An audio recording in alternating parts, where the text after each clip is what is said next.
everyone, to tonight's Peer Perspective series. We're really glad that you're joining with us here today. And this evening, we're going to be focusing on navigating hip surgery. So our goal, as Allison just said, is to create a space where families can share experiences, provide insights, and offer support to one another. Before we dive in officially, I do want to give a quick reminder. This discussion is not intended to provide any medical advice. Every child's journey is very unique. Decisions about care should always be made in consultation with your child's medical team. Tonight, as well as all of our Peer Perspective series, is really about hearing from other families who've walked this path, sharing what they've learned and what has helped them along the way, all with the goal of providing comfort and community for anyone facing similar challenges or similar circumstances. So we have two of our, I know one is shown, but we have two of our amazing peer support mentors here. We have Allison Moyes. Allison, you're from, like you said, Massachusetts, right? Yes, correct. So we're just north of Boston. Yes. And then we have Ram, who is joining us from Australia. So he's basically in the future. And so they're going to cover a range of topics, preparing for hip surgery, all the way from, the hospital experience to recovery at home, any of the physical, emotional, practical aspects of navigating that journey. So before we start asking all of those questions, we can start with Allison. Maybe you can introduce yourself and then just give a quick recap of your connection to Hope for HIE for those of you who may not know her. So as Yana said, I'm Allison. I'm a peer mentor with Hope for HIE. I have been involved in the community since my son was 4 days old. We found Hope in the NICU, which was great. And so I've been kind of a part of the community for 7 years now. My son will be 8 in April. And I've volunteered in various positions. I've attended mom retreats, family retreats. So, yeah. And then Ram, I think you got muted there too. So in addition to your video, you have to unmute. Hi, everyone. I'm calling from a Tuesday morning in Australia. And just like many things in my very isolated city, things don't work the way I want them. But yes, my son is 9 years old in 4 days' time. Thanks for reminding me. You're welcome. And Bodhi has some very complex challenges, born HIE at birth, a very traumatic birth, and really big challenges and lots of complex things. My perspective might scare some of you, but I will hopefully give you some of the good things that you can do to have a less scary experience than what we had. Yeah. And, just from my side, as someone who obviously watches all these peer perspective takeaways or to make takeaways, you guys have just like amazing, you're just amazing people. Like I love watching and listening to you guys every time. So I'm just excited for other people to kind of hear your stories, whether or not, Ram, like you think you're scary or not. I do think that it's a great opportunity for people to just hear what you guys have to say. So with that, let's start with surgery prep. So maybe we can just do it where Allison, maybe you talk first every time, if that helps. You can, oh my gosh, Ram, hi, you're here. You're muted, but it works. I'm now using my phone. I love it. It's great. So all about surgery prep. Here are some guiding questions, and then I can just leave it to you guys to talk about your answers. So if you could walk us through the process leading up to your child's hip surgery, and then specifically maybe like how your child was monitored over that time, like what were the key factors that led the medical team and you to decide that surgery was necessary, what preparation for surgery looked like, and then of course, as always, any resources or supports or even conversations that were especially helpful in getting ready for that step. So Allison, maybe you want to kick us off. Yeah, sure. So Rob has been followed by, as most kids, a very complex team of providers. But his physiatrist had kind of taken the lead on monitoring his hip progression. So he gets Botox done every 6 months, give or take, with the physiatrist. So usually, at least with one of those sessions, they'll do hip x rays as well, and spine, just to kind of monitor things and see how they're going.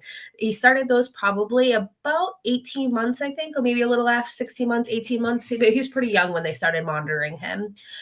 So what by his third birthday, so by the time he turned 3, we had noticed that especially his left hip was about a little over 50% uncovered. So from the hip socket. So at that point, that's when kind of some red flags went up, and we got to keep a little bit closer of an eye on this. So kind of went to every 3 months, getting hip x-rays and seeing kind of where that progression was going. And then kind of what pushed us over the edge into deciding on surgery was he was no longer really tolerating standing. In his stander, my son is the GMS5 for in spastic quad cerebral palsy, so he requires assistance for all aspects of life. And so he uses a stander and a gait trainer for standing, and he just wasn't tolerating it anymore. He could only tolerate it for like 15, 20 minutes, where before he was tolerating for like an hour at a time. And that's kind of really what made our decision. So we got referred to orthopedics at one of our local hospitals, and it was again kind of monitoring with them for a little bit. And then it was actually during COVID we decided to do it, because there was no fight for the OR time. So it was really easy to get in. And at that point, it was deemed a necessary surgery. It wasn't elective anymore because he got to 60% uncovered. And that's where like the threshold is for, I guess, from urgent to non-urgent is that little. So we were able to get in because nobody was having surgeries. So it was kind of nice that we didn't have to really wait to get a date. But yeah, so that was kind of the progress of monitoring him and kind of what made our decision. And then when I knew we were getting close, as a lot of people do, I utilized the Hope group and did a lot of searching for hip surgery recovery, just reading people's stories and kind of just seeing other people's experiences and what I kind of was trying to mentally prepare for. um, and that was really helpful to me.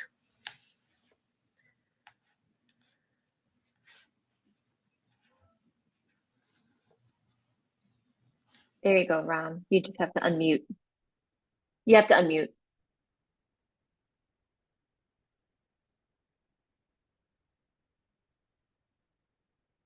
Oh, there we go. Sorry. So with us, very similar to Alison's journey. We realized he would have needed surgery quite early, so probably 2 years before. So he had surgery 3 years ago now, almost 3 years ago. So come April, it would have been 3 years. But prior to that, up to 3 years, the physio doctor. So we've got a large team around us. So we've got OT, physio, a couple of different OTs, a general doctor, neurosurgeon, all of those, and they all spotted the way his legs would splay out. So almost like a frog, they were really quite pronounced sideways. And immediately it was brought to our attention that he might need the various derotation osteotomy surgery. And they said just keep monitoring it until we really, really, really need it, because it was told to us that he may need this surgery more than once in his lifetime, and that obviously trying to minimize the amount of times he has to go through surgery is the benefit for everyone. So maybe 12 to 6 months, well, 12 months, they said, oh, look, it's coming up soon. His hips are starting to show that they might pop out. And they booked us in probably 6 months in advance and really led us to to that day with a lot of meetings and a lot of heads up. But we had lots of concerns. So we were constantly having meetings with him and saying, these are the things that we require, because Bodhi's a little bit more complex as well. So he sleeps prone. And our fear was that, you know, throughout the whole surgery, he'll be on his back. And because he has a weak swallow, when he's under anesthetics, his swallow's even worse, and he's also his breathing is also worse. So if he was to be left on his back, unattended and looked after, there's a chance that he would be seriously harmed, and that was our concern. So we had to have a lot of these meetings because they've never done that before. They've never gone, okay, once they've had surgery, we have to put them on his stomach. Unfortunately, even though we all agreed on it, when he came out of surgery, they put him on his back. But I won't go into that till a little bit later, and what happened there. But yeah, we did have really good consultation leading up to it. They weren't going to do it without our permission, but they urged us, and we asked second and third opinions from different physios and different medical and allied health practitioners.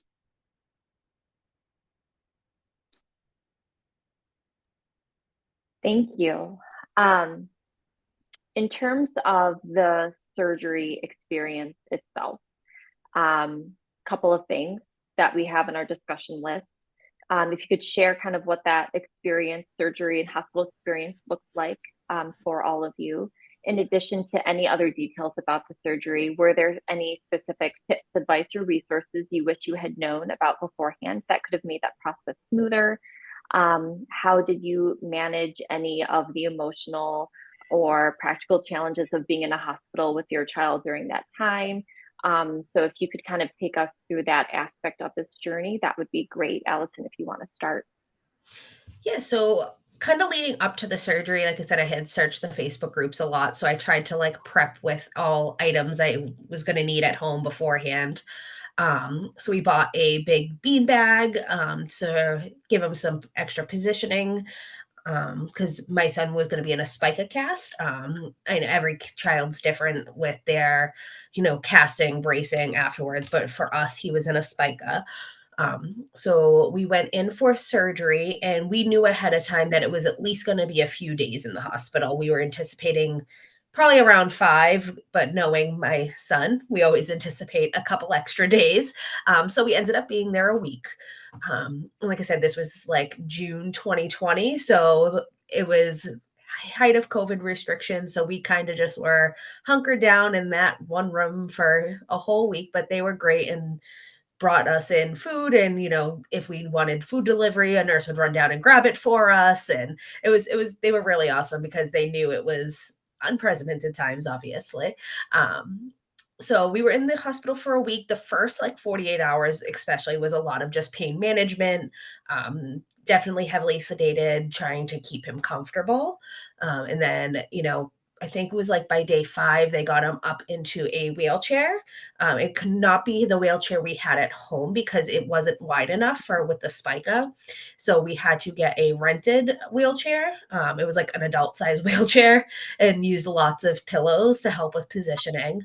And then we also had to get a car vest to take him home in because he couldn't fit in his car seat at the time. Because of the spiker again. So this was a vest that went over him and you laid him in the back seat of the car and the seat belts went through the vest, which was not covered by insurance for us. And we had to purchase it through the gift shop at the hospital, which was interesting. And it was not cheap. It was, I think, if I remember correctly, it was $250. Did you know in advance that you had to buy that, or were you kind of told during your stay? I knew about 2 weeks in advance, so I didn't get a huge heads up, but I did know going into it that I did have to purchase this, and it was not covered through insurance. I'm sure if we couldn't, they probably had some sort of waiver program or something, but I think maybe my dad or maybe my in-laws bought it for us. It was one of those kind of things.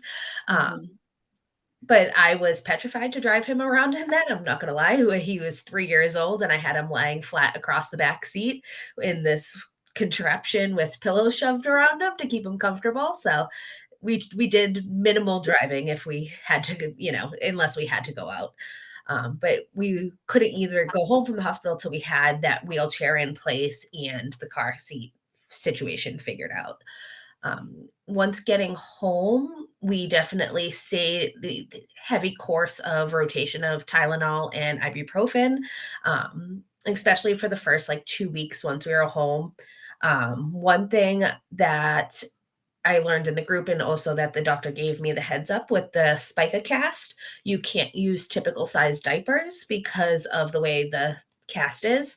So you have to use a smaller diaper with like an absorption pad in it and like kind of shove it inside the spica cast and then put an extra large diaper around the outside. So that was definitely interesting and like took a bit to figure out how to do it. But like everything in our lives, once you kind of figure it out, you get used to it.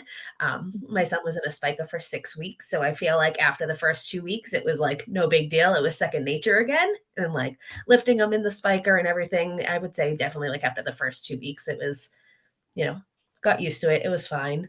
One thing I did wish I would know is taking the spica off was very uncomfortable for him. So I wish I had known to like give him Tylenol beforehand, heading in before they were taking that cast off. Did you mention, Allison, like how long was he in surgery for? Ooh, he was in because so he got the surgery done bilaterally, so he had it done on both hips. They did the osteotomy with minor rotation, but they didn't have to do. They rotated, but they didn't have to create a new socket. I forget the exact technical terms for that. But he was under for, I believe it was like 7 hours. It's definitely our longest surgery to date. And he was definitely very young, so it was very nerve-wracking, but they gave us updates about every hour, hour and a half. One of the OR nurses would call my cell phone and just give us a quick update, like he's doing great, he's doing fine. They ended up, the hip that we thought was worse off wasn't as bad as they had thought it was. Because it was when we went into the decision making process, it was either, depending on when he got in there, either he was going to do just one hip or he would go, and if it wasn't as bad then he ended up doing both, but he didn't want to have him under for too long. So And then you said it then he was discharged after 7 days, you said? yeah, it was, I think we were at the hospital about a week, and then when he came home, he was in the spica for 6 weeks, and then once he got that off, he went into a brace for another 6 weeks, 4 weeks full time, and then another 2 weeks just at bedtime. Okay. And then for those of you who are like frantically taking notes or listening, we do have a section of this where we're going to talk about recovery at home and all of that stuff too. So I know we'll go over all of that. But Ram, if you want to kind of talk about your son's surgical experience, and then yeah, go ahead. Sure. Look, some of this might sound negative, and I want to preface this whole thing that I do love our medical system, but there were just a couple of mistakes, and I'm sharing the mistakes so that hopefully other people aren't going to go through it. But generally, as a whole, quality of life was so much better. We got over it. We look back. We don't laugh at it, but we look back and go, okay, it was necessary. And we look back at the old photos of his legs really splayed out in a really sort of awkward, bad angle. And we realize how good he was. And we talk about, him standing in a stander and how good he is now, whereas before his stander was pointing, his legs in different ways, or he couldn't be put in his stander at all. But now he is a little bit better. We do need to step up our physio and stuff that could be talked about in recovery. So a couple of things that we did in terms of the surgery, and I didn't mention this in the prep. Like Allison, we also needed a not a new wheelchair, but we needed an extension because his legs had to be placed long and they couldn't be bent, and he had to have them lifted. So we needed an extension on his wheelchair, and we had that prepped before surgery. We knew that his legs were going to be wrapped in these sort of elongated braces, which we could then take off and then wash and then put back on. And we were lucky enough to have a wheelchair car so that he could be transported home. So during the surgery, our surgery was roughly 6 to 7 hours. So he had both of them done at the same time. If you don't know what a VDRO is, you should look it up before you even think about this whole thing, because it's a huge, serious surgery. What else during the surgery? He had many of his tendons stretched. So what that means is, say your hamstring or your Achilles, they literally strip it, like they cut it so that it's thinner, so that it would stretch more, and then basically not reattach it, but by thinning it, you could stretch it more, so it would help the recovery and also the sort of future prospect of being a little bit more mobile and efficient in terms of being able to recruit his muscles. So in a sense, we had multiple surgeries happening at the same time. And in terms of the surgery itself, we too had it through COVID. And the first time we actually rocked up to the hospital, stressed out, got there at 6 o'clock in the morning and sat there for 2 hours or maybe 2.5 hours, and then got told that we didn't have a bed. So they sent us home, and then we had to wait, I think, 2 weeks before they called us, and then booked us in the week after. So we had changed our whole life, work, everything, to get this done. We even had my wife's parents fly over from another state, and then they had to leave the day before the surgery. So try and get your ducks lined up before that. So I was talking about having these meetings with our surgeons to make sure that he recovers correctly. And we insisted that he have an ICU bed, because we know how complex his breathing is and his swallow is. And should he be left on a gurney as any other child, there was a high risk of either suffocation or drowning in his own saliva, or not being able to use his lungs or respirate correctly. And we had that all signed off and agreed upon. And unfortunately, and we also said that he needed to sleep prone because that's the way he drains. And unfortunately, none of that happened post-surgery. So we walked into the normal recovery room, and there he was on his back, and you could hear the gurgling of the mucus. And we requested that he get turned over, and no one would listen to us because they said this isn't normal. They were worried about sort of SIDS, suffocating on your belly. And that was quite traumatic for us, because we knew that it would potentially lead to complications, and it ended up leading to complications.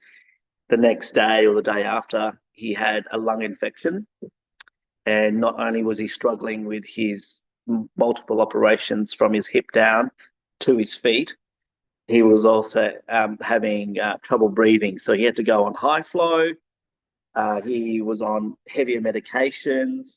Because he was on heavier medications, so it all ripple effect, by the way. So it all got worse because of the medications. He got constipated, which made him a lot more pained in his recovery, which meant we need to give him more medicine. Then we had to give him medicine to counter the constipation, which then led to huge explosions of poo, where we literally had 4 nurses lifting him up and a 5th nurse cleaning him as they're lifting him up, and then another nurse literally cleaning the bed up. So we literally had 6 nurses at one stage in a room lifting him up, one person cleaning and another person grabbing all the cloths off the bed. Our situation was, they told us 5 to 7 days, potentially up to 10 days. I think we were in there for 17 whole days. because of the infection to his lungs. He really, really struggled. But luckily, we were in the right spot in the right place where the appropriate medication and doctors were there. I don't think we ever got an apology, but we did write a very strongly worded email about that. And it just so happened, because of the delay in the surgery, our main osteo doctor, forgot her name already, she wasn't there.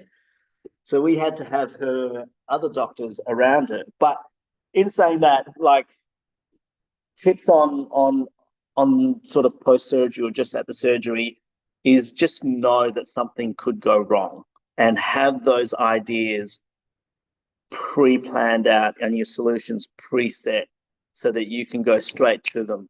And we had a few of those. We knew that that potentially he might not be put on his back and that we had to fight for him to be put on his belly. We knew that if that would happen, he would have to have certain medicines. And you know your child, you already know.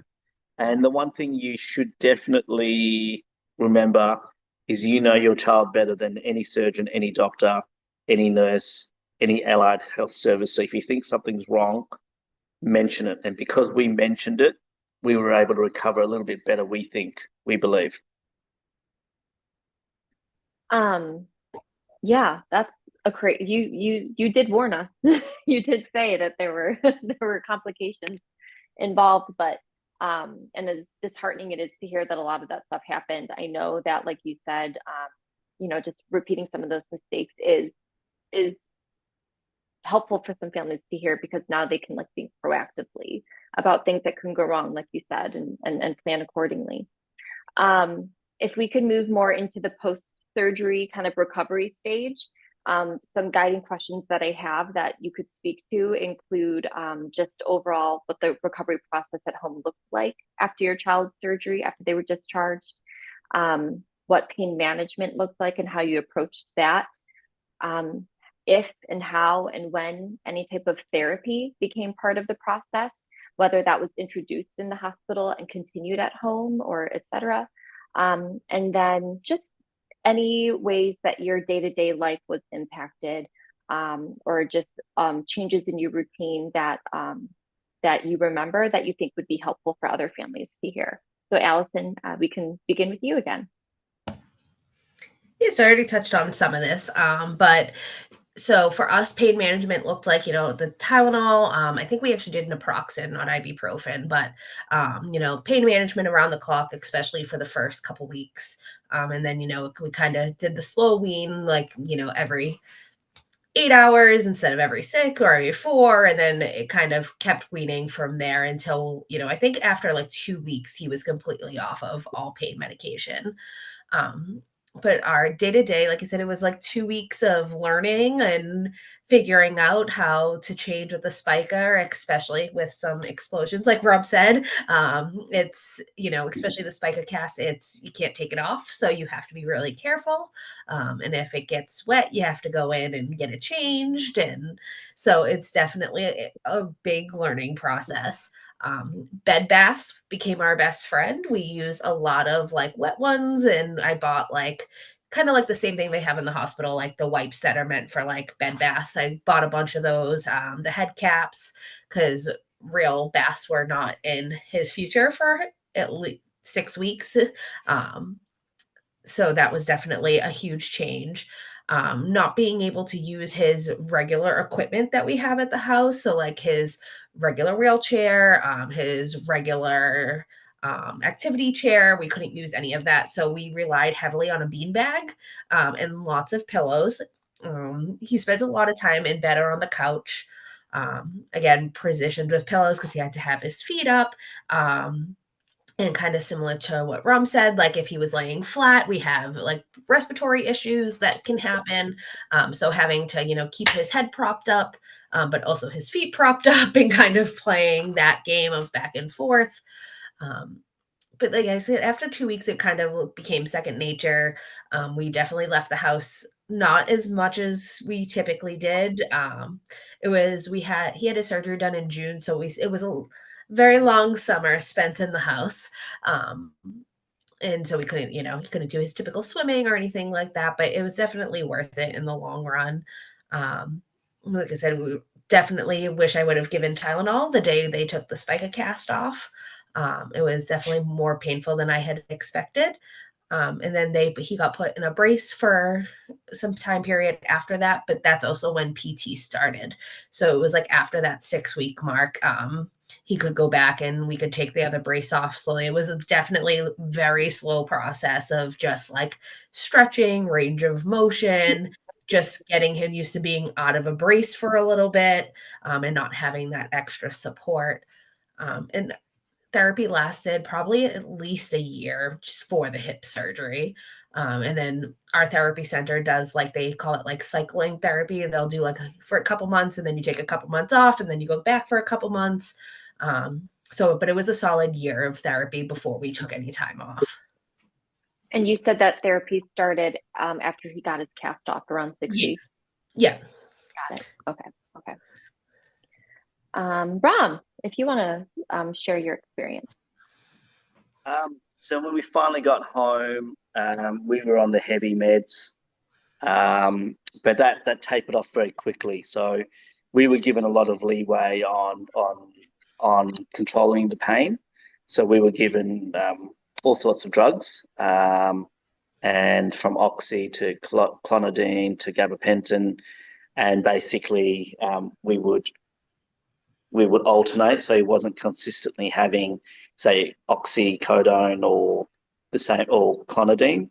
So and we were given a plan, so it'll be first 3 days this amount I want these drugs, and then the next 3 days this, and within probably 2 weeks, if I'm having my memory correct, we were pretty much just on rotating Panadol and Nurofen. So I think paracetamol and Nurofen, or ibuprofen. You guys call it ibuprofen. We all call it ibuprofen. We're taking that, and just every now and then we would use gabapentin or something like that. So we had a lot of leeway. The doctors knew us. We got a good relationship with our doctors, and they would check in and do a telehealth appointment every sort of 3 to 4 days for the first couple of weeks, and then every fortnight. But our full recovery was, I think, just over 8 weeks before we were able to take his his braces off. So we would take his braces off, but then at night we would put them on for another 3 to 4 weeks after that. Our physio started pretty much the moment we got home.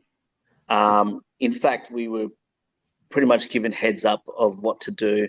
So little light stretching, like really light stretching, and just rotating and just massaging, all that sort of stuff. So we were given that pretty early on, and that was some sort of early intervention, if you will, to ensure that the healing process and the stretching and all the little mini operations that happened as well were fully effective. So, we were ready for it. We've always been very heavy with the physio and recovery, which I'm sure every parent is. So it wasn't such a big stretch for us to learn these new things. And then within, I think, 6 to week 8, I can't remember, we started putting him in a stander, but only for literally like 5 minutes just to get weight on it. So that was the thing, and I was quite shocked at that, but they tried to get try to get him on putting some weight on his hips, I think just after week 6 and 7, just real lightly, just standing up for like 1 minute and then resting, 1 minute and then resting,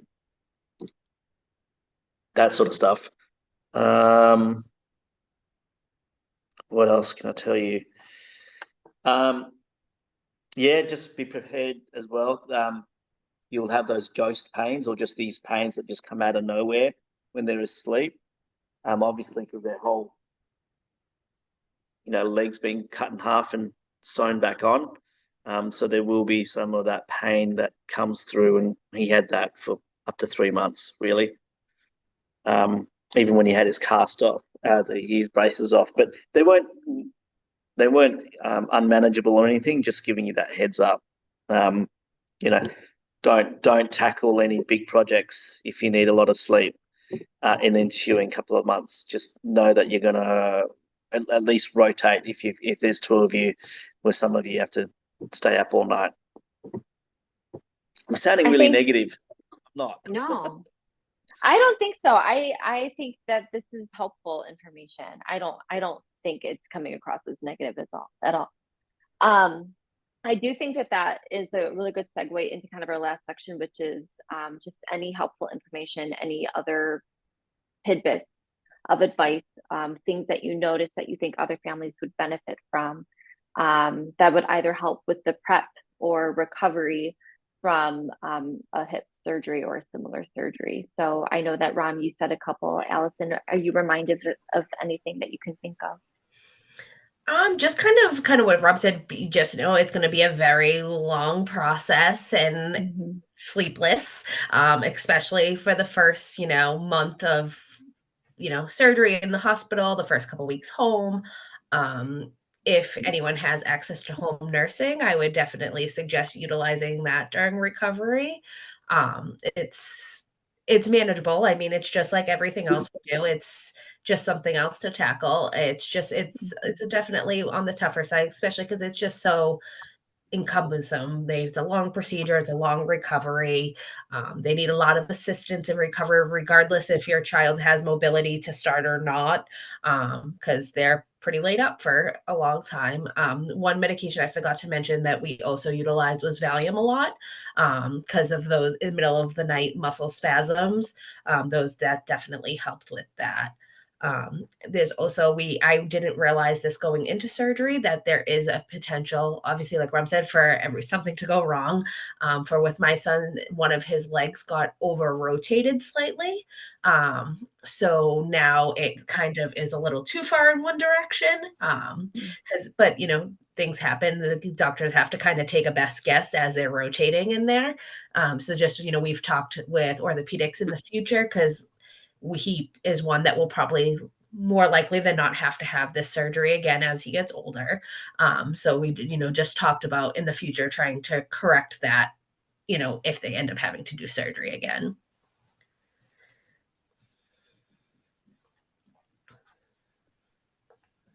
And then Ram, I know you mentioned a couple, is there anything else you'd like to share before we move into the part of this where we open up conversation? I think there's 3 things on top of the ones that I've said. I'll say the worst one first. Through the recovery, through the immediate post-week, my wife and I thought it was the worst decision we'd ever made. It was, it'd be 2:00 in the morning and you're hearing him whimper and cry out in pain, and you're isolated because at the time it was COVID. And we're in hospital where there's a third of the beds are being used because they're spacing out, and everyone's wearing masks, so you can't tell if they're smiling or frowning. And literally, I remember posting a video, I don't know if it's still up, on Facebook saying, "I'm a terrible person. Why am I doing this? This is the worst thing I've ever done. I'm really sorry." And I think it was a cry for help, because I actually got people coming to me and saying, I had a lady who'd done it when she was younger. She was in her 30s and said, yeah, it was the worst thing I'd ever gone through. But, and she'd even had it a couple of times, but she said, look, it's necessary. You'll get over it. I had other parents that had their child go through it as well. And they said, stick with it, Ron. You're doing the right thing. You're an advocate. You're doing this for a reason, blah, blah, blah. And they were able to lift me. So 2 other things.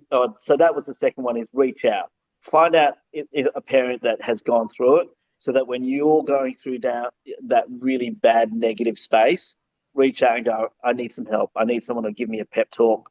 You may not go through it. My son's very complex. He can't communicate. So it's really hard for us to sort of help him when he's really, really down. And the last one is do the physio. As soon as you're allowed to do the physio, do not skimp on it, because you've gone through this whole process, like literally potentially 2 years, planning and getting it done. And then, 8 to 12 weeks of just trauma. But if you do the physio, you do the stretching, you do the massage, you will see the benefits of it happening. And we did that. We have slacked up a little bit, and I wish we hadn't, because we know that now, almost 3 years later, the rotation isn't as rotated, and you can see that his hamstrings are tightening and his Achilles are hurting a little bit because he doesn't use it as much. So I would certainly say help you feel better about the whole process and the recovery and post-surgery is when you get told that you can do the physio, do the physio. That's it. Thank you so much, Alison and Ram, for being part of this discussion, sharing your experiences and your guidance and your insights. I know Haley said this all the time, just hearing about your journeys and listening to all of what you had to say is really just a meaningful way for families to feel supported if they're going through something similar. So as we transition into the next part of our series, I'm going to hand things over to Alison, who is our interim social worker for HOPE, essentially, for this portion. And then she'll help open up that conversation to all of our attendees for any additional questions and support. But thank you once again.